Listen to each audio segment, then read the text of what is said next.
कोल्हापूर शहरातील Rajaram तलावाजवळ convention centre उभारण्यात येणार आहे। त्यासाठी सुमारे 252 कोटी रुपयांचा निधी मंजूर झालाय।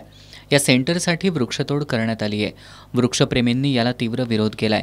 याच पार्श्वभूमीवर विविध सामाजिक संस्थांनी आज बुधवारी जिल्हाधिकारी अमोल येडगे यांची भेट घेतली। कोल्हापूर शहरात पाटबंधारे मंडळाच्या मालकीच्या असणाऱ्या छत्रपती राजाराम तलावाचं पाणलोट क्षेत्र, तिथले वृक्ष आणि स्थलांतरित पक्ष्यांचं वास्तव्य यांचा विचार केल्याचं दिसून येत नाही। वृक्षप्रेमींनी कन्व्हेन्शन सेंटरच्या नावाखाली आत्तापर्यंत विनापरवाना 400 ते 500 झाडांची कत्तल करण्यात आल्याचा आरोप केला। वृक्षप्रेमींनी बेकायदेशीर वृक्षतोड करणाऱ्यांवर गुन्हे दाखल करण्याची मागणीही केली आहे। विविध सामाजिक संस्थांनी राजाराम तलाव परिसरात हजारो झाडं लावली आहेत। ही झाडं तोडून कन्व्हेन्शन सेंटर उभारण्यालाच आता वृक्षप्रेमींनी आक्षेप घेतलाय।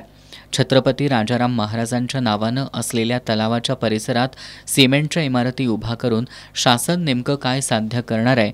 अन्यत्र अनेक शासकीय जागा असताना याच ठिकाणी हे सेंटर का उभारलं जातंय असा सवालही उपस्थित करण्यात येतोय। आता या परिसरात एक जरी झाड तोडलं तर जन आंदोलन उभारू असा इशारा वृक्षप्रेमींनी दिलाय। आम्ही जिल्हाधिकाऱ्यांना हे समजल्यानंतर जिल्हाधिकाऱ्यांनी आम्हाला असं बोललेत की ठीक आहे, आम्ही बघतो करतो। म्हणजे जिल्हाधिकारी यांनी उडवाउडवीची उत्तरं दिल्यात। म्हणजे त्यांना जाणून बुजून हा प्रोजेक्ट कोल्हापूरकरांच्या जनतेवर थोपवायचा जाय, झाडांवर लादायचा जाय, पक्ष्यांवर लादायचा जाय। हिने जाणून बुजून उगाच म्हणजे नाटकी करायचं म्हणून कुठेतरी नोटीस द्या आणि बोलवा म्हणून हे सगळं केले। पण आम्ही आज जिल्हाधिकाऱ्यांना आम्ही सगळ्यांची आमची भूमिका स्पष्टपणे सांगितल्या की आम्ही तिथे एकही झाड तोडू देणार नाही, झाडाचं पान सुद्धा तिथं तुटता कामा नये। जर असं काय डावलून कोल्हापूरच्या जनतेला डावलून आमच्या मनाशी भावनेशी खेळून पक्ष्यांच्या झाडांच्या भावनेशी खेळून जर तिने असा काय निर्णय घेतला आणि आम्ही जे आज जो निर्णय दिलाय की तिथं कन्व्हेन्शन सेंटरचं काम होता कामाने ते दुसरीकडे हलवलं पाहिजे आणि हाय तिथं झाडं लागली पाहिजेत। पुन्हा